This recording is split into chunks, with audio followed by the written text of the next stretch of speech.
신약성경 로마서 3장 21절부터 31절까지 말씀인데 그 가운데 21절부터 23절까지 말씀을 읽어주시면 되겠습니다.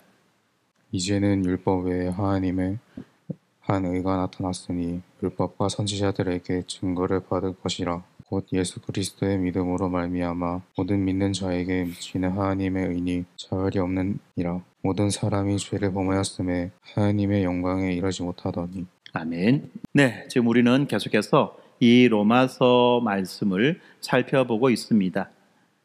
특별히 오늘 우리가 보는 이 로마서 3장 21절부터 31절까지 이 말씀은 우리가 지금까지 살펴보았던 8번, 9번에 걸쳐서 살펴보았던 이 로마서 말씀의 큰 하나의 단락입니다.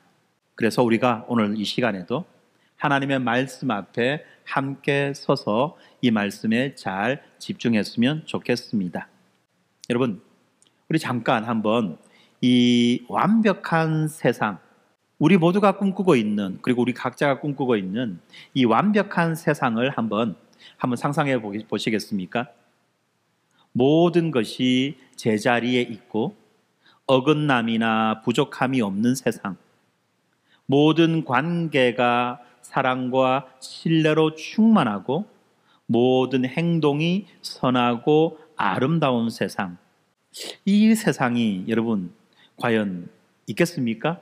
모든 것이 풍부하고 아름답고 멋지고 서로 의심하거나 시기하거나 불평하지 않고 살아갈 수 있는 그런 세상, 여러분 있을까요? 없을까요? 어떤 분은 없습니다. 그런 게 어딨노? 어떤 분은 있습니다. 그런 게 있지. 여러분, 그런 세상은 있습니다. 우리가 경험하지 못했을 뿐. 하나님께서 우리에게 처음에 이 율법을 주셨을 때 그 율법이 보여주는 그 세상이 바로 이 아름답고 완벽한 세상의 청사진이었다는 것입니다. 여러분, 율법이 무엇입니까? 사람들은 생각합니다. 율법은 뭐 해라 마라 뭐 복잡하게 뭐 이거 저거 막 요구하는 시시콜콜한 잔소리 같은 그런 것으로 여기는데, 사실 이 율법은요 우리가 크게 두 가지로 볼 수 있어요. 어떤 거냐면, 첫 번째는 인간이 어떻게 어떤 방식으로 하나님과 관계를 맺어 나갈 것인가, 또 하나는 이 인간과 인간이 어떻게 살아가야만 되는가, 그것을 알려주는 인간의 도리예요. 사람의 도리라는 것입니다. 그것이 바로 율법인 거예요. 그런데 이게 이제 워낙 구체적이고 자세하게 그렇게 이제 기록되다 보니까 해라 마라 뭐 어쩌고 저쩌고 이런 막 잔소리인 것처럼 그렇게 여겨지는데, 사실 이 율법은요 우리가 마땅히 살아가야 될 삶의 도리라는 것입니다. 왜 그렇게 살아야 됩니까? 그렇게 살아가는 것이 하나님께서 우리에게 보여주신, 그리고 우리 모두가 꿈꾸는 그 아름답고 완전한 그 세상이기 때문에 그렇다는 것입니다. 그래서 이 율법이라는 것은요 우리를 억압하기 위한 족쇄가 아닙니다. 하나님의 거룩하고 선하신 성품을 보여주는 거울입니다. 생명과 복으로 가는 길을 알려주는 친절한 안내도가 바로 이 율법이라는 것입니다. 그래서 율법은 우리에게 뭐라고 말합니까? 너희가 이 길로 가면 산다. 이 길로 가면 너희들이 참된 행복을 얻을 수 있고 누릴 수 있다라고 그렇게 알려주는 것입니다. 이것이 원래 이 율법이 가지고 있는 그 본래의 따뜻함인 거예요. 사람들은 율법이라고 하면 뭔가 무섭고 공포스럽고 냉혹하고 막 죽이는, 그죠? 벌하는 이런 것으로만 여기는데, 사실은 율법이 그런 것이 아니라는 겁니다. 율법은 인정이 있고 따뜻한 거예요. 율법 그 자체는 흠없이 완벽한 것입니다. 그런데 문제가 있죠. 우리가 아무리 완벽한 그 청사진을 손에 들다 하더라도 그 완벽한 청사진을 손에 들고 있는 우리가 완벽하지 않다는 것입니다. 아무리 정교한 지도라고 하더라도 방향 감각이 없는 사람의 손에서 여러분 어떻습니까? 그 안내도가 어떤 소용이 있습니까? 아무 소용이 없는 거예요. 방향 감각이 없는 사람이 아무리 자세하게 나와 있는 그런 안내도를 손에 든다 할지라도 그것은 무용지물이라는 것입니다. 거룩한 율법은 죄로 인해서 오염된 우리 안에서 전혀 다른 방식으로 작동되어진다는 것입니다. 그래서 우리를 마땅히 생명으로 인도하고 행복으로 인도해야 되는 그 율법이 이제 우리의 죄를 비춰주는, 우리의 죄를 고발하는 아주 날카로운 그러한 거울이 되었다는 것입니다. 율법은 우리 영혼의 깊숙한 곳에 자리 잡은 우리 죄의 흔적들을 낱낱이 고발하고 있습니다. 이 바울은요, 로마서 3장 20절에서 아주 절망적인 선고를 내리는 것입니다. 우리가 지난주에 살펴보았죠. 그러므로 율법의 행위로는 그의 앞에 의롭다 하심을 얻을 육체가 없나니 율법으로는 죄를 깨달음이니라. 무슨 말입니까? 율법을 지키는 그 일만 가지고는 안 된다는 겁니다. 왜 그렇죠? 율법이 우리를 구원하는 것이 아니라 율법이 우리들에게 어떤 죄가 있는지 그것을 알려주기 때문에 그렇다는 것입니다. 이렇게 율법으로 인해서 하나님과 우리 사이에는 그야말로 높이를 알 수 없는 아주 거대하고 매끄러운 그런 벽이 쳐져 버리게 되었던 것입니다. 높이를 알 수 없을 만큼 아주 높은, 그리고 아주 매끄러운, 마치 빙벽과 같은, 얼음벽과 같은 그런 거대한 벽이 쳐져 버리게 되었다는 것입니다. 이 벽의 이름이 무엇입니까? 바로 하나님의 거룩한 기준이라고 하는 벽입니다. 그리고 이 율법은 이 하나님의 그 거룩한 기준이라는 이 벽이 얼마나 높은지, 그리고 얼마나 흠이 없는지를 알려주고 있다는 것입니다. 사람들은요, 이 벽 앞에서 각자 저마다의 방식과 방법으로 그 벽을 오르려고 애를 씁니다. 그래서 어떤 사람은 이 선행이라는 밧줄을 던지기도 하고, 또는 어떤 사람은 이 종교적 열심이라고 하는 그런 사다리를 놓습니다. 여러분, 저의 안내를 따라서 머릿속에 그림을 그리고 계십니까? 아니면 어딘가 알지 못하는 4차원을 헤매고 계십니까? 여러분 앞에 아주 높은 빙벽이 있어요. 아주 매끄러워요. 그리고 여러분들 주변에 있는 사람들이 막 서로 그 벽을 오르기 위해서 어떤 사람은 쉼없이 밧줄을 막 하늘로 막 던집니다. 벽 위로 던집니다. 어떤 사람은 막 나무를 가져와서 사다리를 만듭니다. 높은 사다리를 만들고 벽에다 놓고 걸치고 막 오르려고 막 합니다. 그런데 어떻습니까? 결과는 모두가 다 그 벽을 오르다가 미끄러 떨어지고 또 미끄러 떨어지고 마침내 지쳐서 그 벽 앞에 주저앉아 버린 모습을 우리는 발견합니다. 그 누구도 자신의 힘과 자신의 노력으로 이 거룩이라고 하는 이 벽을 넘어서 하나님께 다다를 수 없다는 바로 이 냉혹한 현실을 율법이 우리에게 알려주고 있습니다. 그래서 율법은요, 우리에게 이 구원의 길이 되는 것이 아니라 우리에게 구원자가 왜 필요한지를 알려주는 확성기로서의 역할을 하는 것입니다. 여러분, 율법이 우리에게 뭘 해라, 뭘 하지 말아라고 그렇게 말씀하는 것처럼 보이지만 사실은 율법이 무엇을 우리에게 알려주느냐 하면 이런 것들을 너희들은 할 수 없어. 이 일을 너희는 할 수 없어. 그래서 너희에게 너희를 도와줄 수 있는 그 도우미가 필요해. 너희를 구원할 수 있는 그 구원자가 필요해 라는 것을 알려주는 것입니다. 마치 입시를 앞둔 학생들이 자기가 지원하고 싶은, 자기가 가고 싶은 그 학교의 입시 요강을 살펴보고 야, 이거는 내가 할 수 있는 게 아니라 내가 과외를 받아야 되는구나, 내가 학원을 가야 되는구나 라고 하는 것을 알게 되듯이 율법은 그런 입시 요강의 역할을 한다는 것입니다. 체대를 가고 싶은 사람은 뭘 해야 됩니까? 열심히 공부를 해야 되지만 또 이 체대에 합당한 그런 훈련을 할 수 있는, 연습을 할 수 있는 학원을 가야 돼요. 예체능을 하고 싶습니다. 미대를 가고 싶습니다. 음대를 가고 싶습니다. 그러면 열심히 공부만 해서 되나요? 아니죠. 그에 합당한 실기를 할 수 있는 그런 학원을 또 가야 되는 거예요. 뿐만 아니라 요즘엔 어떻습니까? 물론 전 과목을 퍼펙트하게 잘하면 제일 이상적이지만 그렇지 않지 않습니까? 그래서 이 대학은 5과목을 보고 저 대학은 3과목을 보고 이 대학은 합쳐서 내신 성적이 몇 점이 돼야 되고 저 대학은 4과목을 합쳐가지고 내신 성적이 몇 점이 돼야 되고 이런 게 나오지 않습니까? 그래가지고 자기가 가고 싶은 대학에 맞춰가지고 전략적으로 준비하고 연습하는 거예요. 어디가 부족한지를 알고 그 부족을 채우기 위해서 애를 써야 되죠.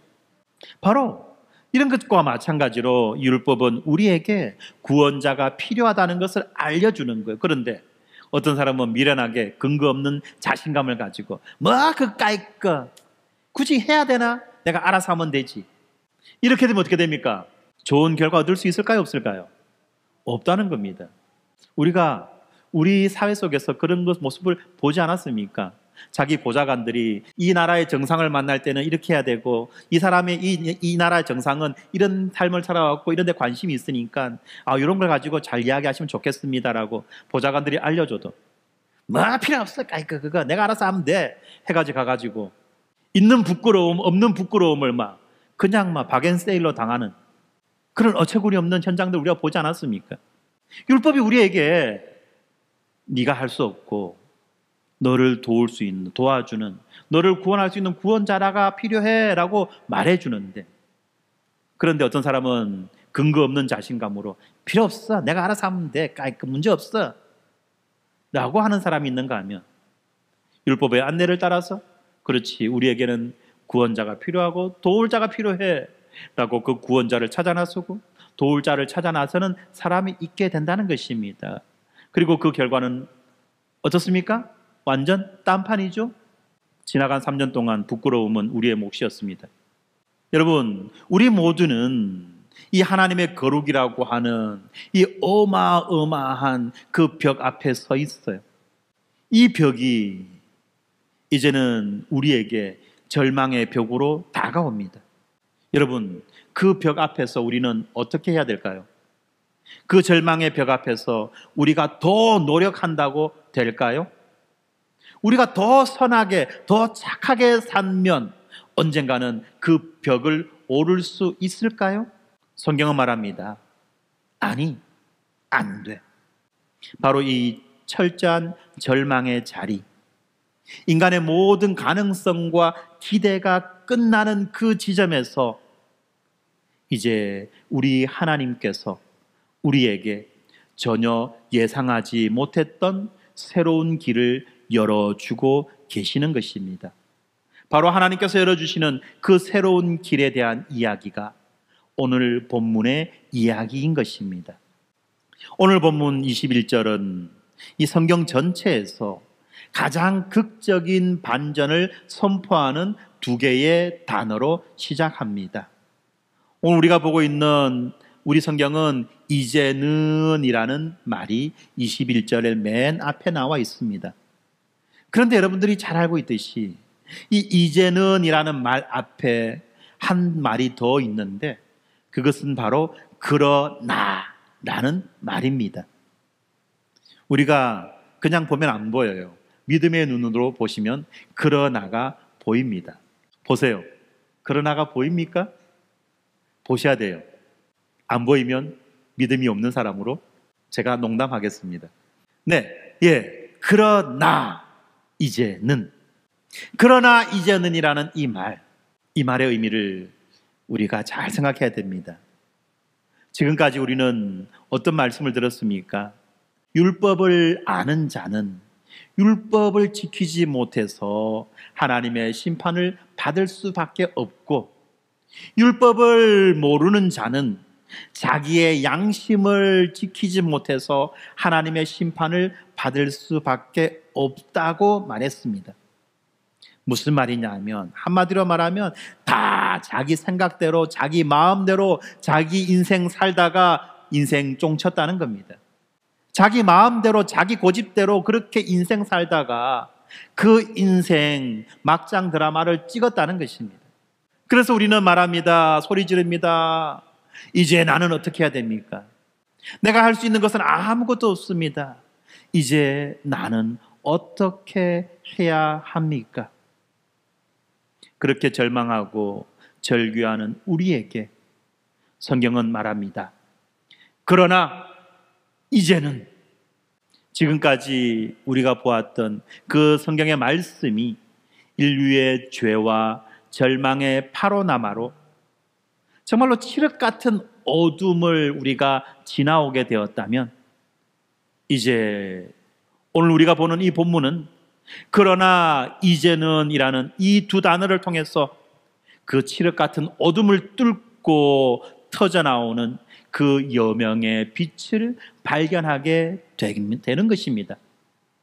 이제 율법의 시대가 저물고 복음의 시대가 밝아오는 이 구속사의 가장 위대한 전환점이 시작되는 것입니다. 무엇이 달라졌습니까? 그러나 이제는 율법 외에 하나님의 한 의가 나타났으니, 여기서 우리는 율법 외에라는 이 말을 자세히 살펴보아야만 합니다. 율법의 그 연장선에서가 아니라 율법 외에, 율법이 아닌 전혀 다른 방식이라는 것입니다. 이것은 우리가 그토록 오르려고 애썼던 그 벽을 조금 더 쉽게 오를 수 있는 그런 방법이 아니라는 것입니다. 좀 더 길고 좀 더 굵은 그런 밧줄이 우리에게 주어진 것도 아니고 좀 더 높고 긴 그런 사다리가 우리에게 주어진 것이 아니라는 것입니다. 그런 방식이 아니라 아예 다른 방식, 아예 다른 길, 우리가 상상조차 하지 못했던 새로운 길이 우리에게 주어진다는 것입니다. 마치 그 벽을 오르라고 지쳐 쓰러진 기진맥진한 우리 앞에 하나님께서 친히 그 벽을 뚫고 문을 만들어 주시는 것과 같은 그런 새로운 길이 우리에게 주어졌다는 것입니다. 여기에서 말하고 있는 이 하나님의 의라고 하는 것은 우리가 노력해서 쌓아 올리는 그런 도덕적이고 윤리적인 올바름이 아닙니다. 이것은 하나님께서 우리에게 선물로 주시는 관계적 신분이라는 것입니다. 죄로 인해서 하나님과 원수되었던 우리가 이제 하나님 앞에서 옳다, 의롭다고 인정받는 그 법정적 지위를 얻게 되는 것입니다. 갑자기 막 말이 어려워졌어요. 조금만 더 인내하시고 집중해 주시면 감사하겠습니다. 이렇게 주어진 이 길은 갑자기 등장한 것이 아니지요. 율법과 선지자들에게 증거를 받은 것이다 라고 성경은 말하고 있습니다. 이 놀라운 구원의 길은 그 하나님의 즉흥적인 계획이 아니라 바로 인류 역사의 그 첫 장부터 하나님은 이 길을 꾸준히 예고하고 약속해 오셨던 길이라는 것입니다. 그래서 우리가 성경을 읽을 때에 아벨의 제사를 읽었습니다. 유월절 어린 양의 피를 보았습니다. 그리고 이 성전에서 이루어지는 속죄의 제사 제도를 우리가 살펴보았죠. 이런 모든 일 속에 이 새로운 길의 그림자가, 하나님께서 열어주실 그 새로운 길의 그림자가 아른그리고 있었다는 것입니다. 이 구약의 모든 제사와 예언들은 마치 이정표처럼 한 방향을 가리키고 있었던 것입니다. 바로 장차 오실 예수 그리스도입니다. 그렇기 때문에 이 예수 그리스도에 의해서 이 열려진 문, 새로 생긴 이 문은 구약에서 나오는 인간의 수많은 실패를 덮는 플랜 B가 아니라 구약의 모든 약속을 성취하는 영광스러운 플랜 A의 완성이라는 것입니다. 이 위대한 구원의 길이 지금 누구에게 열려 있습니까? 성경은 말합니다. 곧 예수 그리스도를 믿음으로 말미암아 믿는 모든 자에게 미치는 하나님의 의니 차별이 없느니라. 모든 사람이 죄를 범하였음에 하나님의 영광에 이르지 못하더니. 네, 모든 사람이 죄를 범하여서 하나님의 영광에 이르지 못한다. 모든 사람이 죄를 범했기 때문에 이 벽을 넘어가지 못한다는 것입니다. 그런데 하나님이 새로운 길을 내어주셨죠? 그 벽을 넘어가는 길이 아니라 그 벽을 뚫고 지나가는 그 새로운 길을 열어주셨습니다. 그 길을 누가 들어갈 수 있습니까? 그 길을 누가 지나갈 수 있습니까? 믿는 모든 자가 그 길을 지나갈 수 있다는 것입니다. 그 사람이 어떤 사람이든지 상관없이, 유대인이든 이방인이든 상관없이 믿는 자는 누구나 그 길을 지나갈 수 있다는 것입니다. 이런 겁니다. 여러분, 우리가 수영장에서 수영을 할 때는요, 어떻습니까? 수영을 잘하는 사람과 못하는 사람의 차이가 아주 선명하게 드러나죠? 예, 그런데 여러분, 만약에 우리가 태평양 바다 한가운데 빠졌다고 생각합시다. 그러면 수영을 못하는 사람은 어떻게 될까요? 예, 죽습니다. 익사. 수영을 잘하는 사람은 어떻게 될까요? 헤엄쳐서 건너갈 수 있습니까? 태평양 바다를? 여러분, 태평양 바다가 얼마나 넓은지 모르죠? 얼마나 넓은지 모르니까 헤엄쳐서 건너가면 되지, 이런 말을 하는 거지. 예, 그 바다가 얼마나 넓은지 안다면 우리는 압니다. 결과가 뭔지. 익사예요. 그죠? 예, 50보 100보라는 겁니다. 예, 당장 익사 아니면 3일 후 익사, 결과는 똑같아요. 익사예요. 예, 그렇기 때문에 일단 바다에 빠지면 어떻게 됩니까? 도움이 필요한 거예요. 똑같이 구조가 필요한 겁니다. 여러분 잘 아셔야 돼요. 수영장에서 깔짝거릴 때는, 야, 저 사람 수영 정말 잘하네. 야, 니는 왜 수영 이렇게밖에 못하나? 가 보일지 몰라도 태평양 한가운데에서는 똑같다는 겁니다. 도덕적으로 존경받는 사람이나 손가락질 받는 죄인이나 하나님의 그 절대적인 영광의 기준 앞에서는 모두가 미달이라는 겁니다. 그렇기 때문에 우리가 아까 제가 말씀드렸던 그 비유를 잘 생각하셔야 돼요. 하나님께서 우리를 위해서 열어주신 그 문, 그 구원의 문은 모든 이들에게 활짝 열려져 있는 문입니다. 그런데 모든 이들에게 활짝 열려져 있는 문이지만 어떻습니까? 모든 이들이 다 그 문으로 들어가려는 것은 아닙니다. 자신의 파산을 인정하고 자신의 할 수 없음을 인정하는 사람은 그 문을 향해서 들어갈 것입니다만, 어떻습니까? 여전히 근거 없는 자신감으로 그까짓 뭐라고 하면 되지, 할 때까지 해보면 되지 라는 사람은 자기 앞에 열려져 있는 그 문으로 들어가는 것을 거부하고 여전히 자기 자신을 믿고 어처구니 없는 무한 도전을 반복한다는 것입니다. 율법 앞에 우리 모두는 평등한 죄인이라는 것을 아셔야만 합니다. 율법 앞에서 우리 모두가 평등한 죄인이라는 것을 알고 인정하게 될 때에 이제 복음 앞에서 우리 모두가 평등한 은혜의 수혜자가 된다는 것을 우리가 알게 되는 것입니다. 이거 잘 여러분들 생각하셔야 돼요. 그래서 우리가 신앙생활을 할 때에 자존심이 필요하다, 필요 없다? 자존심은 필요 없다는 것입니다. 자존심을 부리는 자는 손해예요. 지금 우리에게 새로운 길이 열렸습니다. 그 새로운 길의 실체가 무엇입니까? 그 문의 재료가 무엇입니까? 그 문의 모양이 어떤 것입니까? 그것은 바로 예수 그리스도의 십자가입니다. 십자가는 이 율법의 정당한 요구를 무시하거나 폐기하는 것이 아닙니다. 이 지점 우리가 잘 생각하셔야 돼요. 십자가가 우리에게 주어졌기 때문에 이제 율법은 우리에게 필요 없어, 이렇게 말하는 사람들이 있어요. 그런데 이거는 정말 율법과 복음에 대한, 율법과 십자가에 대한 아주 심각한 오해를 하는 사람이에요.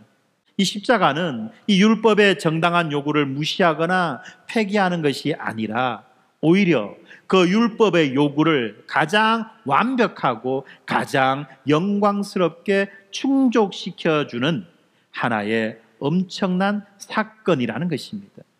하나님의 지혜의 절정이라는 것입니다. 24절이 뭐라고 말합니까? 우리가 그리스도 예수 안에 있는 속량으로 말미암아 하나님의 은혜로 값없이 의롭다 하심을 얻은 자 되었느니라 라고 말씀하죠. 여기에 낯선 단어가 나옵니다. 바로 속량이라는 단어입니다. 이 속량, 영어로 말하면 리뎀션이라는 이 단어인데, 이 단어는 시장에서 사용되어지는 단어입니다. 리뎀션이라는 이 속량이라는 단어는 종교적 단어가 아니라 시장에서 쓰는 단어예요. 경제적 단어입니다. 어떤 상황을 가지고 이야기하느냐? 그것은 바로 고대의 노예시장을 배경으로 합니다. 노예시장, 아시죠 여러분들? 전쟁 포로라든지 아니면 빚 때문에 자신을 판 사람이라든지 아니면 여러 가지 상황으로 노예가 된 그런 사람들을 사고 파는 시장이 노예시장이라는 겁니다. 이 노예시장을 배경으로 하는 단어가 속량이라는 거예요. 어떤 사람이 이 죄라고 하는 주인에게 쇠사슬로 묶여서 노예시장에 팔려고 나와 있는 그런 장면을 상상해 보십시오. 죄라고 하는 이 주인에게 어떤 사람이 묶여가지고 노예시장에 팔리기 위해서 나와 있는 사람, 그 사람을 생각해 보자는 것입니다. 그 사람이 누구입니까? 어떤 사람입니까? 죄의 종으로, 죄의 노예로 살아가는 사람이죠. 머릿속에 그림 그리고 계시죠? 여러분, 머릿속에 그림 그리고 계시죠? 우리가 상상력이 빈약하면 안 돼요. 인지능력, 이 상상력이 풍부해야 됩니다. 여러분, 노예시장을 한번 상상해 보자는 겁니다. 노예의 얼굴들을 한번 보세요. 까만 피부도 있고요. 빨간 피부도 있고요. 노란 피부도 있고요.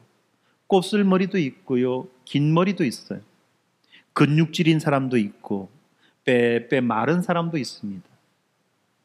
여러분, 그 가운데에 혹시 여러분들 자기의 얼굴이 보입니까? 안 보입니까? 그 노예시장에 쇠사슬에 묶여가지고 맨물로 나와 있는, 전시되어 있는 그 사람들 가운데 여러분의 얼굴이 보입니까? 보이지 않습니까? 만약에 여기에서 자기의 얼굴을 찾지 못하는 사람은 지금 자기가 어떤 자인지 제대로 인식하고 있지 못한 사람인 것입니다. 우리 모두는 가장 잘하는 게 뭐예요? 후회입니다. 또 후회 다음으로 잘하는 게 뭡니까? 핑계예요. 김건모가 불렀죠. 내게 그런 핑계 대지 마. 가장 잘하는 게 후회고 그 다음 잘하는 게 핑계입니다. 이것이 무슨 말입니까? 우리는 여전히 내가 원하든 원치 않든 죄 가운데 살아간다는 겁니다. 죄를 지으며 살아간다는 겁니다. 뻔히 해야 되는 거 알면서도 굳이 못 본 척하고 굳이 외면하고 살아가는 자들인 겁니다. 뭐 그럴 수 있지. 아니요 여러분, 이게 죄예요. 인간이 마땅히 어떻게 살아가야 되는지를 알면서도 그렇게 살아가지 않는 그것이 죄라는 거예요. 꼭 사람 때리고 도둑질하고 거짓말하고 사기치는 것만 죄가 아니에요 여러분. 우리 양심이 내보고 어떻게 살아라고 하는 것, 하나님의 말씀이 네가 어떻게 살아라고 하는 그것을 알면서도 살지 않는 것, 더 심각한 거는 몰라서 못 사는 것, 이건 더 심각한 겁니다. 여러분, 몰라서 못 사는 게 뭐 좀 나은 줄 아십니까? 아니요. 왜 모릅니까? 하나님이 다 말씀해 주셨는데, 성경에 다 기록되어 있는데 왜 몰라요? 지가 안 봤으니까 모르지, 안 들었으니까 모르고, 안 배웠으니까 모르지. 알면서 안 한 것도 죄고 모르면서 못한 건 더 큰 죄입니다. 여러분, 우리는 그런 상황 속에 살아가는 자들이에요. 그 노예시장에 우리는 이미 팔리려고 나와 있는 매물인 겁니다. 이걸 아셔야 됩니다, 여러분. 그 결과 우리는 어디로 갑니까? 노예 시장에 팔리려고 나온 매물이 팔리면 어디로 갑니까? 다른 주인의 노예가 되어서 평생 노예로 살다가 노예로 죽는 것. 그게 그들의 운명 아니겠습니까? 그리고 율법은 우리에게 무엇을 알려줍니까? 너는 노예야. 비록 너의 몸값은 어마어마하지만 너는 노예야 라고 하는 것을 우리에게 알려주는 것이 율법입니다. 율법은 결코 우리를 그 노예의 상태로부터 해방시켜 줄 수가 없는 그런 것입니다. 그런데 바로 그 노예 시장에 하나님이 직접 찾아오셔서 우리의 몸값으로 자신의 아들 예수 그리스도의 생명을 지불하신 것입니다. 그리고 우리를 묶고 있던 우리의 그 쇠사슬을 끊으면서 선포해 주십니다. 너는 이제 자유다. 내가 너의 몸값을 결제했다. 너는 더 이상 노예로 살아가지 않아도 된다. 이게 무엇입니까? 속량이라는 것입니다. 여러분, 노예가 처음에 그 말을 들었을 때 어떤 반응을 보일까요? 노예가 노예 시장에서 묶여서 매물로 나와 있는 그 노예가 여러분 이 상황을 접했다면 내가 노예로 팔려가지 않고 이제 내가 노예의 신분에서 벗어난 자유인이 되었다고 한다면 여러분 그 노예가 어떤 느낌을 가질 거냐는 겁니다. 여러분 고맙습니다, 감사합니다 하겠어요? 그 말 안 나와요. 이게 무슨 말이야? 어리둥절이 먼저 나와야 되겠죠. 진짠가? 꿈인가? 생신가? 이런 느낌이 먼저 들어야 돼요, 여러분. 그렇지 않습니까? 왜요? 내가 풀리려고 애쓴 게 없어요. 내가 풀리려고 10년간 노력한 것도 아니고 내가 노예로 열심히 살아갔던 것도 아니고 내가 뭔 짓을 한 게 없어요, 하나도. 나는 아무 짓도 안 했는데. 그죠? 일방적으로 내가 어떤 호의를 입었던 겁니다. 그래서 내가 풀려난 거예요. 여러분 이걸 잘 또 생각하시란 말입니다. 우리는 지금 그런 은혜를 입은 자들인 거예요. 그러니까 잘 느낌이 없어요. 믿음이 안 생겨요. 왜요? 내가 한 게 없거든. 만약에 내가 한 10년 정도 열심히 종살이 해가지고 노예살이 해가지고 적립금 쌓아가지고 내가 적립금을 쌓아가지고 내가 풀려났다면 느낌이 있을 겁니다. 나는 아무것도 한 게 없잖아. 그런데도 풀려났대요.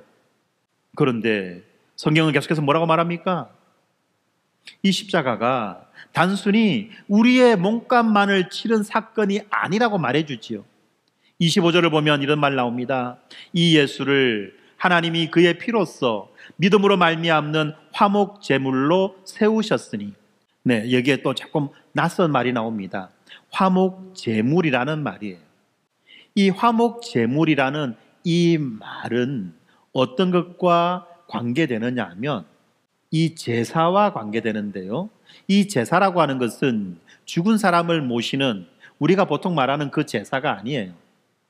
이 제사라고 하는 것은 죄값을 지불하는 거예요. 죄값을 지불하는 것.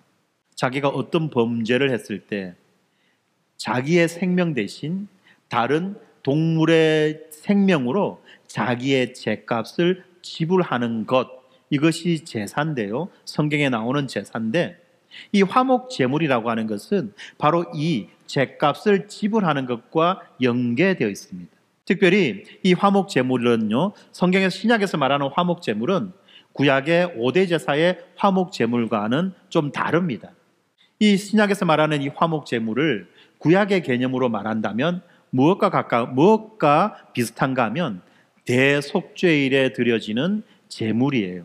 조금 어려운 말로 말하면 이 화목 제물이라는 말을 이 그리스어로는 힐라스테리온이라는 말인데, 힐라스테리온이라는 이 단어가 어디에서 사용되느냐 하면 하나님의 그 성소, 알죠? 여러분 성소 아시죠? 예, 성막을 하나님께서 지으라고 말씀하셨습니다.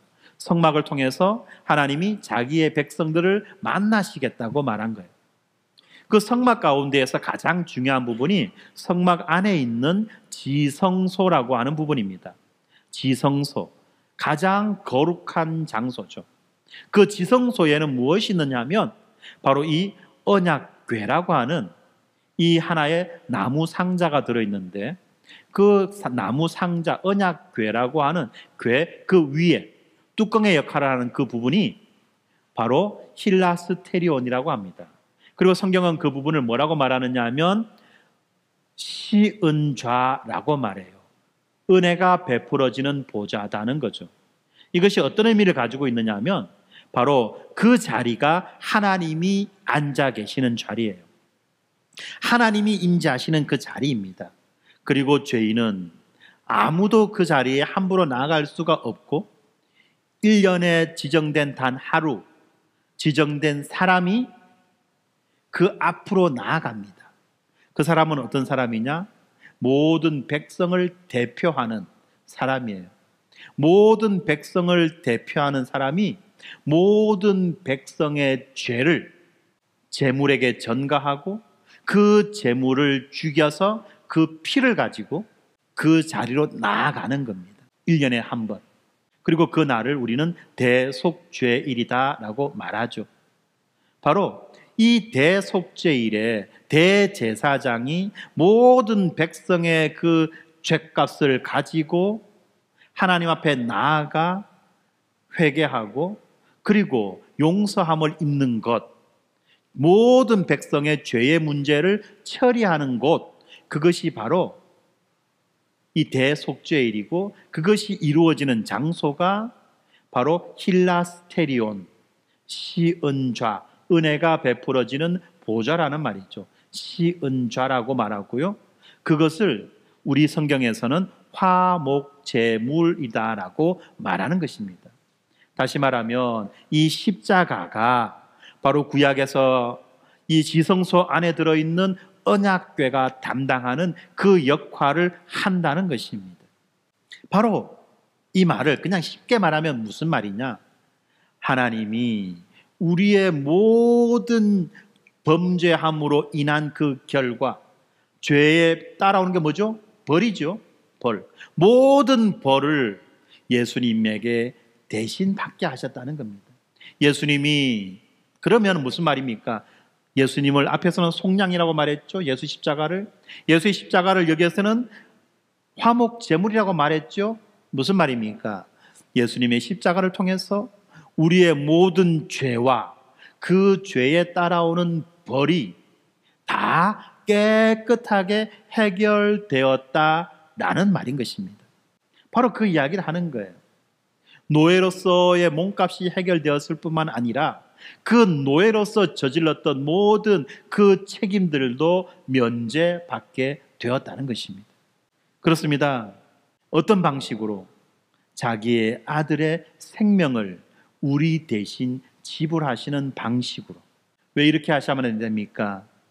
그것은 바로 하나님의 거룩하심과 관계되어 있습니다.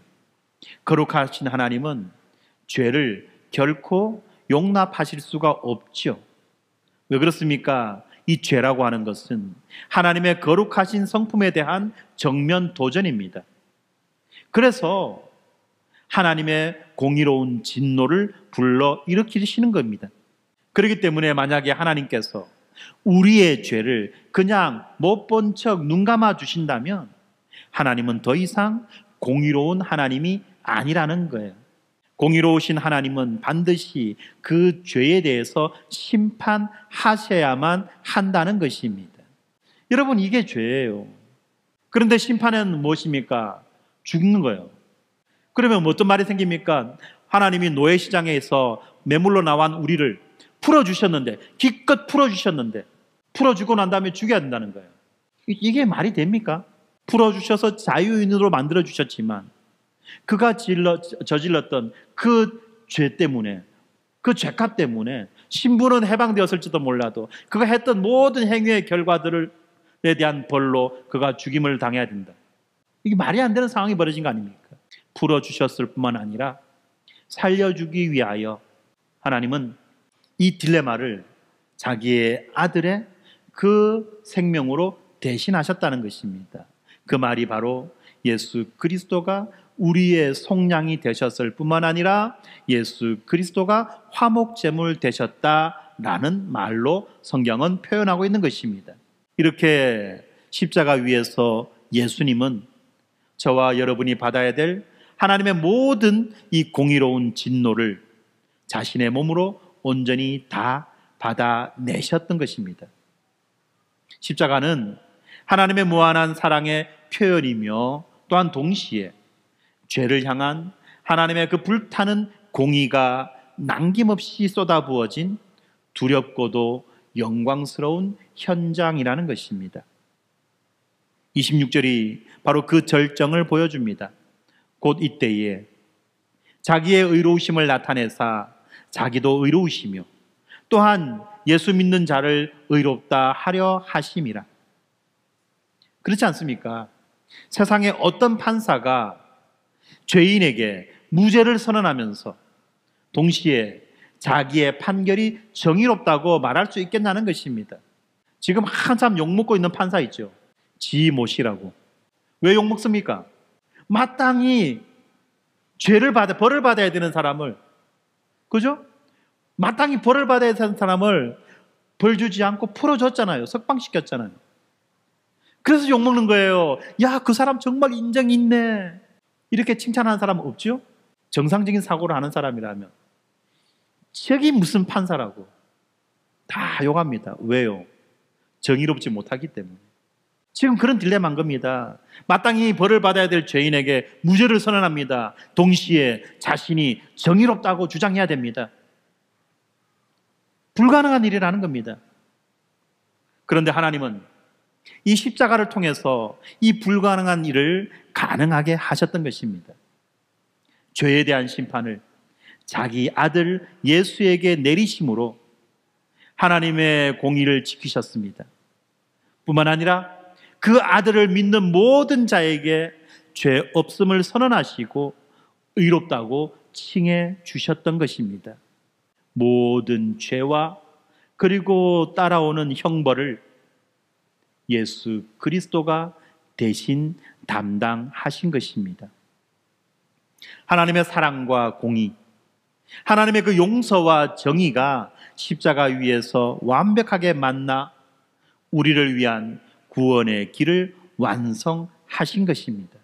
그런데 여러분, 이 말을 들을 때요, 사실 우리는 아무 느낌이 없어요.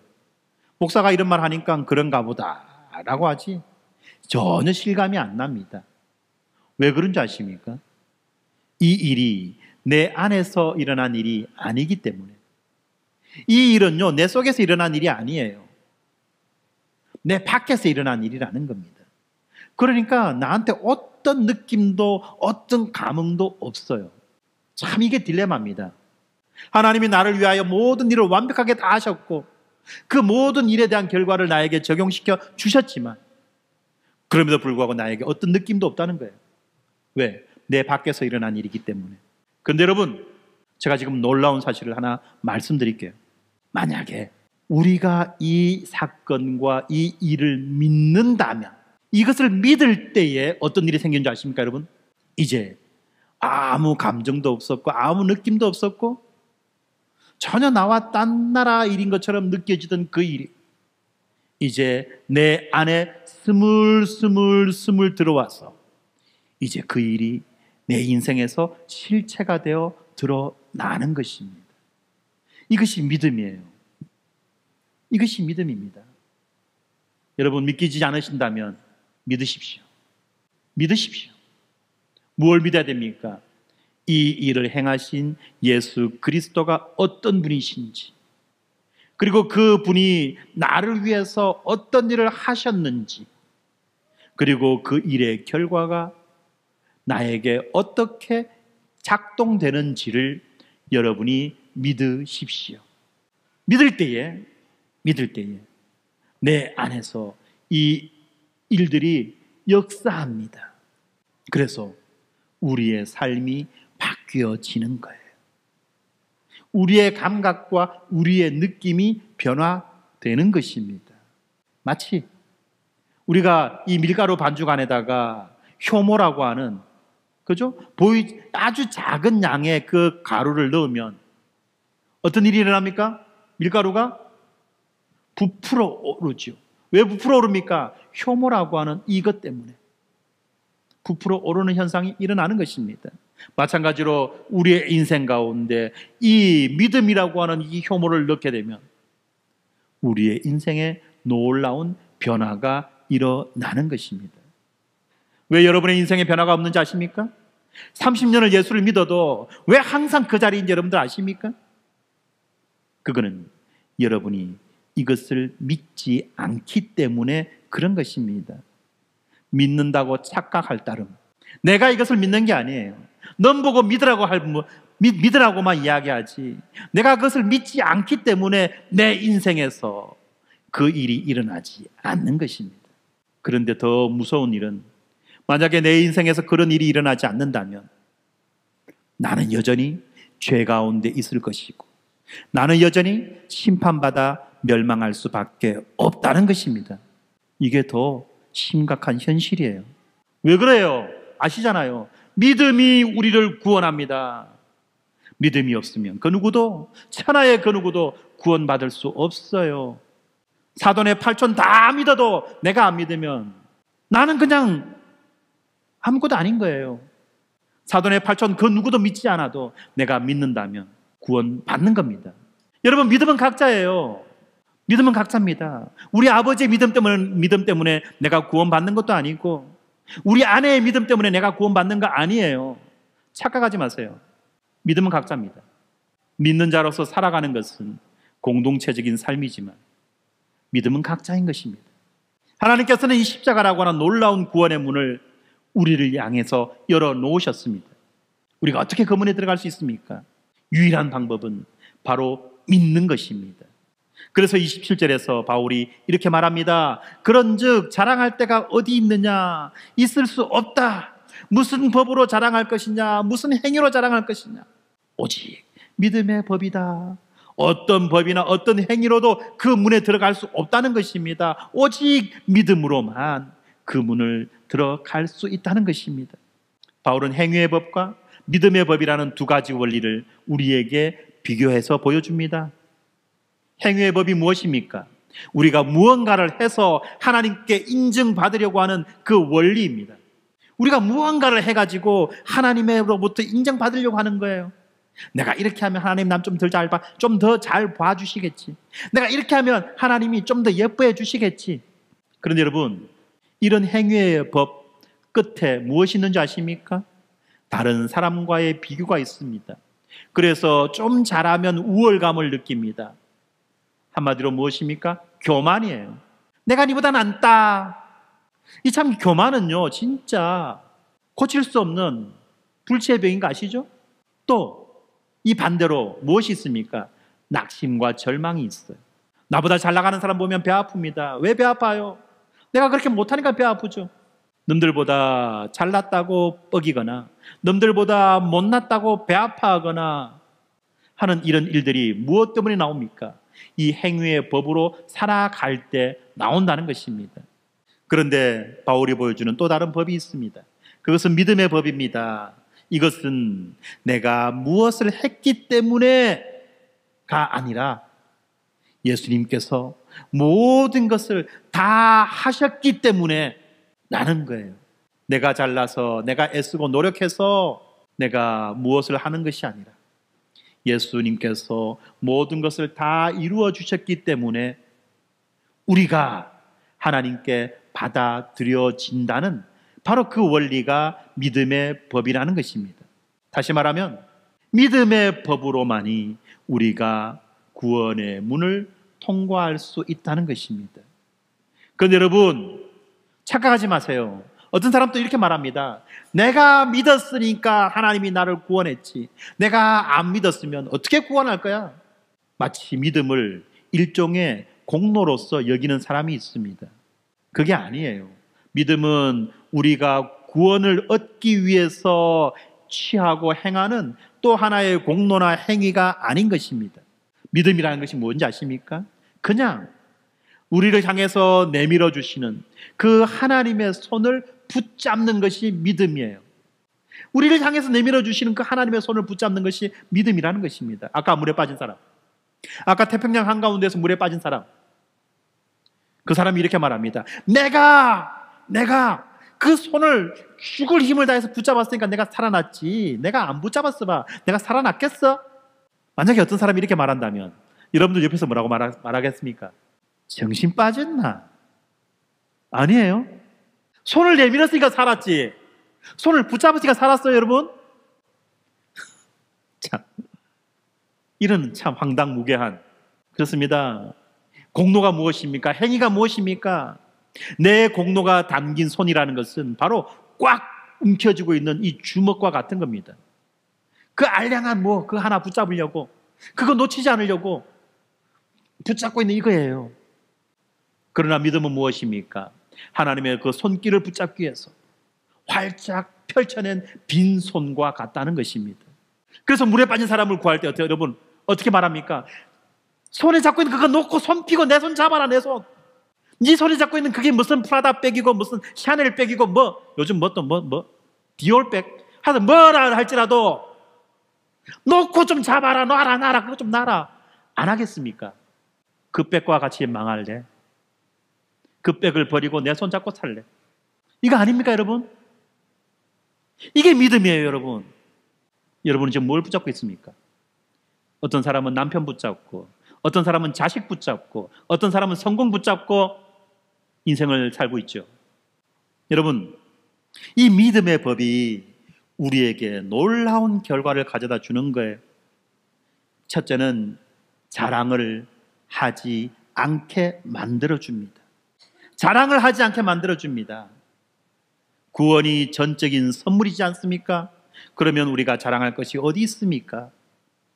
그래서 진정한 복음은 우리를 겸손하게 만들어주는 것입니다. 교회는 자신의 의로움을 자랑하는 사람들이 모이는 게 아니에요. 지잘난 사람들이 모이는 게 아닙니다. 교회는 자신이 파산자라는 것을 인정하고 오직 예수 그리스도의 그 십자가만을 붙잡고 그 십자가만을 자랑하는 죄인들이 모이는 곳입니다. 그리고 두 번째는 차별을 하지 않습니다. 오늘 우리가 보았던 본문 29절 30절이 이렇게 말합니다.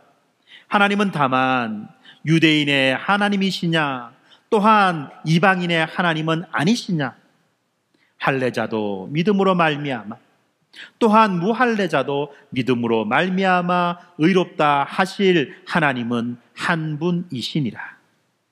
바로 이 구원의 조건이 믿음이라고 말하지 않았습니까? 그리고 이 문은 모든 사람에게 열려 있습니다. 부자나 가난한 자나 배운 자나 못 배운 자나 이 십자가 아래에서는 모두가 똑같이 은혜가 필요한 죄인이며 같은 믿음을 통해서 똑같은 은혜를 받은 하나님의 자녀라는 것을 우리가 기억해야만 합니다. 그러면 도대체 율법은 무엇입니까? 우리에게 믿음만이 필요하다면 이 율법은 도대체 뭐가 되는 겁니까? 아무 필요 없는 것이고 오히려 거치장스러운 것입니까? 31절에 마지막 절에 바울이 이렇게 말하죠. 그런즉 우리가 믿음으로 말미암아 율법을 폐하느냐? 그럴 수 없느니라. 도리어 율법을 굳게 세우느니라. 율법으로 안 된다고 했는데, 율법으로는 불가능하다고 했는데 갑자기 여기 오니까 뭐라고 말합니까? 믿음이 율법을 굳게 세워준다고 말하죠. 믿음은 율법을 파괴하는 것이 아니라 오히려 이 율법의 진정한 가치와 목적을 굳건하게 세워준다는 말입니다. 다시 말하면 이 십자가는요, 이 율법이 얼마나 거룩하며 얼마나 준엄한지를 강력하게 증명한다는 말입니다. 십자가가 무엇입니까? 하나님의 아들이 모든 저주를 받아 가장 비참하고 가장 처절하게 죽임을 당한 형틀 아닙니까? 왜 그분이 그렇게 죽임 당하셔야만 했을까요? 왜 그분이 그렇게 저주를 받으셔야만 했을까요? 바로 십자가는 그것을 보여주는 겁니다. 율법이 얼마나 거룩하며 얼마나 준엄한지, 예수님은 십자가에서 율법의 모든 조항들을 다 이루시고 성취하셨습니다. 무엇을 통해서? 저주받으심을 통해서. 또 무엇을 통해서? 죽임 당하심을 통해서. 또 무엇을 통해서? 죽기까지 순종하심을 통해서. 그래서 믿음은 율법이 원래 목표했던 하나님을 사랑하고 이웃을 사랑하는 그런 삶을 살아갈 수 있는 새로운 동기와 능력을 우리에게 제공해 주는 것입니다. 이제 우리는 율법을 지킴으로 구원을 얻으려는 것이 아니라 이미 구원받았기 때문에 감사와 기쁨으로 율법의 참된 정신을 지키며 살아가는 것입니다. 무슨 말입니까? 제가 이렇게 말하면 또 어떤 사람은 이런 말들에 대해서 오해하는 사람이 있어요. 야, 그러면 이제 우리가 예수를 믿었으니까 노력 안 해도 되겠네. 그냥 살면 되겠네. 아니요. 우리도 노력합니다. 우리도 노력해야 돼요. 우리 아까 앞에서는 노력으로 못 이룬다 했는데 갑자기 와서 목사님 왜 또 노력해라고 말합니까? 여러분, 우리의 노력과 그들의 노력은 다릅니다. 여러분 잘 생각하셔야 돼요. 여러분들 왜 자녀들에게 노력하라고 말합니까? 여러분들 왜 스스로 여러분의 인생 가운데 수고하고 애쓰고 노력하며 삽니까? 이 시점 여러분들 잘 생각하셔야 됩니다. 이 세상에는 두 종류의 노력이 있습니다. 한 종류의 노력은 우리들의 부족과 결핍을 채우기 위한 노력이 있어요. 일반적으로 세상에서 말하는 흔한 노력입니다. 노력하면 안 되는 거 없다. 노력해서 이루어라 라고 말할 때 그 노력의 대부분은 자기의 부족과 결핍을 채우기 위한 노력입니다. 그런데 여러분, 이렇게 노력한 결과 일정한 성공을 이룬 사람은 자기의, 자기 공로의 정신이 투철합니다. 지 잘난 맛에 살아요. 그러면 상대적으로 노력하지 못하는 사람을 인간으로 여기지 않죠. 왜 있다고 이 정도도 못하느냐고 비난합니다. 뿐만 아니라 그렇게 노력하다가 실패했을 때 그 사람은 절망하고 좌절합니다. 그것은 세상의 노력이에요. 여러분, 또 다른 노력이 있습니다. 그것은 바로 복음의 노력입니다. 복음이 주는 노력이에요. 무슨 말입니까? 우리가 복음을 듣고 믿었어. 내가 어떤 존재가 되었는지를 알고 그 존재에 합당한 삶을 살아가기 위한 노력이라는 겁니다. 내가 어떤 존재가 되었는지를 알고 그 존재에 합당한 삶을 살아가기 위한 노력. 우리에게 진짜 필요한 노력은 이것입니다. 무슨 말입니까? 일종의 노블레스 오블레주라고 하는 명예입니다. 예, 전쟁터에 나가는 두 종류의 사람이 있습니다. 전쟁터에 나가는 두 종류의 사람이 있습니다. 어떤 사람이 있느냐면 한 사람은 아무것도 갖지 못한 그야말로 천민 출신의 사람이 있습니다. 이 사람이 전쟁터에 나가는 목적은 무엇입니까? 내가 전쟁에 나가서 큰 공을 이루어가지고 이 천민이라고 하는 신분을 벗어서 귀족의 반열로 오를 거야 라고 그렇게 전쟁에 나가서 열심히 싸우는 사람이 있습니다. 또 다른 사람은 어떤 사람입니까? 귀족이에요. 귀족이 무엇입니까? 그냥 다른 사람 무시하고 핍박하고 부모 잘 만나가지고 그렇게 잘 먹고 잘 사는 사람이 귀족이 아니라 원래적인 귀족은 무엇입니까? 자기는 평소에 다른 사람들로부터 어떤 것들을 받습니다. 그리고 편안하고 안락한 삶을 살아갑니다. 그런데 일단 전쟁이 나면 어떡하죠? 자기를 그동안 돌봐주었던 사람, 다시 말하면 자기에게 공물을 가져다 주고 자기를 섬겼던 그 사람을 지키고 보호하기 위해서 자기의 군대를 이끌고 나아가서 전쟁터의 맨 앞에 서서 자기의 백성들을 보호하기 위해서 싸우는 사람이 있어요. 이것이 바로 귀족입니다. 기사예요, 기사. 근데 여러분, 이 기사가 전쟁에 나가서 그렇게 최선을 다해 싸우는 건 뭡니까? 자기가 그런 존재이기 때문에 그 존재에 합당한 삶을 살아가는 것입니다. 이것을 노블레스 오블레주라고 말하는 거죠. 자기 존재에 합당한 삶을 살아가는 것입니다. 그러기 위해서 노력하는 거예요. 이 사람은 어떻습니까? 자기의 그 수고와 노력이 영광스러운 수고와 노력입니다. 만인을 위한 수고와 노력이 되는 거예요. 그리고 설령 그렇게 노력해서 성공하지 못한다 할지라도 그 사람의 신분에는 하등의 차이가 변화가 없는 것입니다. 그래서 실패를 두려워하는 것이 아니라 또다시 도전하고 또다시 도전하는 거예요. 그리고 그러한 성공을 통해서 그 사람의 인생은 더 빛이 나는 것입니다. 더 명예로워지는 거예요. 여러분, 여러분의 부족과 결핍을 채우기 위해서 여러분은 노력하십니까? 아니면 여러분들이 명예로운 자이기 때문에 여러분의 그 명예를 위해서 노력하시는 자입니까? 왜 수고하고 애를 쓰죠? 겨우 목구멍에 풀칠하려고? 만약에 이렇게 살아간다면 인생 정말 비참합니다. 결국은 아담에게 속한 자로 아담처럼 살다가 아담처럼 망하는 것입니다. 우리가 수고하고 애쓰는 이유가 하나님의 형상대로 지음받은 자로서 하나님의 거룩하고 복되신 그 창조사역에 우리가 동참하여 하나님의 영광을 나타내고 우리의 존재의 의미를 드러내는 것, 이것 때문에 우리가 이 땅 가운데서 수고하고 애쓰며 살아간다면 그것만큼 복된 인생이 어디 있겠냐는 것입니다. 그렇게 살아가는 그 삶 자체가 벌써 복된 인생이라는 거예요. 바로 그 이야기를 하는 것입니다. 오늘 우리는 이 복음의 핵심을 살펴보았습니다. 율법은 우리가 우리 스스로의 힘으로는 결코 넘을 수 없었던 거대한 벽이었습니다. 그러나 하나님께서는 그러나 이제는 이라는 이 위대한 선언과 함께 율법을 넘어 우리에게 찾아오시고 우리에게 새로운 길을 열어주셨습니다. 그 길이 바로 예수 그리스도의 십자가입니다. 이렇게 율법을 넘어온 이 십자가가 오늘을 살아가는 저와 여러분에게 무엇을 말씀하고 있습니까? 첫째로, 여러분은 여전히 이 율법의 무거운 짐을 지고 계십니까? 자신의 선행과 종교적인 행위로 하나님의 인정을 받아내려는 그렇게 피곤한 신앙생활을 하고 계십니까? 심지어는 나는 하나님께 바랄 것이 아무것도 없으니 나는 아무 일도 하지 않으련다 라는 식으로 게으름의 극치를 보여주고 있습니까? 복음은 우리에게 이렇게 선포합니다. 그런 모든 행위를 그만 멈추십시오. 그러나 이제는 하나님께서 당신을 위해 십자가라는 이 문을 활짝 열어두셨습니다.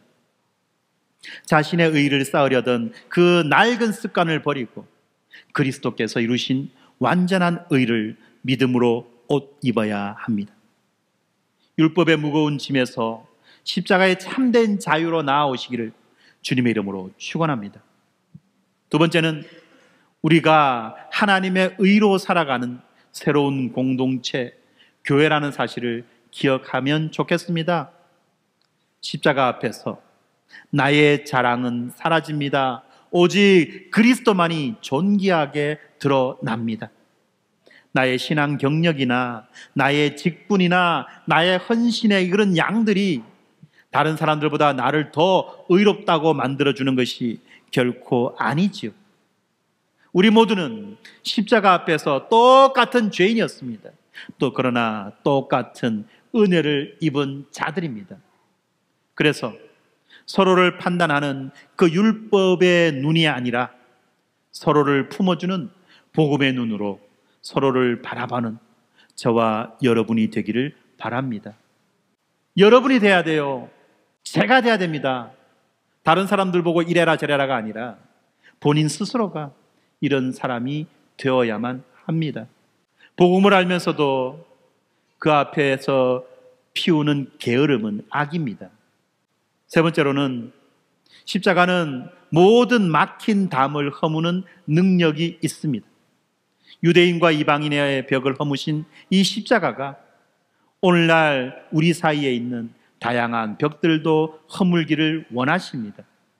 교회가 먼저 이 화해와 연합의 능력을 세상에 보여주는 소망의 공동체가 되어야만 하는 것입니다. 세상은 지금 여러 가지 기준으로 갈기갈기 나눠져 있습니다. 정치적 기준, 성적 기준, 경제적 기준, 다양한 기준으로 나눠져 있습니다. 그러나 복음은 이러한 나눔을 무의미한 것으로 말하고 있죠. 마지막으로 이 복음은 매일 우리에게 필요합니다. 구원은 우리가 단번에 받는 것입니다만 이 복음의 은혜는 매일의 호흡처럼 필요한 것입니다. 이 복음의 은혜가 우리에게는 매일매일 필요하다는 것입니다. 그런데 매일매일 우리에게 주어지는 이 복음의 은혜를 거부하고 누리지 못하고 살아가는 자들은 마치 병원 중환자실에 인공호흡기 달고 살아가는 사람과 마찬가지라는 겁니다. 이걸 뭐라고 말하죠? 식물인간. 동물인간도 아니고 식물인간이에요. 행여라도 여러분들은 이 식물인간과 같은 그런 영적 상태에 빠져 있는 건 아닙니까? 영적으로 중환자실에 있는 거 아니에요, 여러분? 깨어나십시오. 깨어나십시오. 구원받았으며 만족하지 말고 날마다 우리에게 주어지는 이 복음의 은혜를 풍성하게 누리면서 제발 그 영적인 그 삶의 퀄리티를 좀 높이자는 것입니다. 율법이 우리를 절망하게 하고 우리의 실패를 정죄하는 그 순간마다 그러나 이제는 나를 위해서 십자가를 지신 그 주님을 다시 바라보시기 바랍니다. 율법이 우리를 정죄했지만 십자가는 우리를 의롭다고 말씀해 주십니다. 그래서 이제 우리는 율법의 노예가 아니라 은혜의 자녀로 살아가는 것입니다. 이것이 바로 율법을 넘어온 십자가의 복음입니다.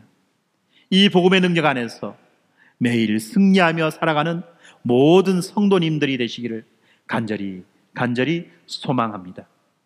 기도하겠습니다.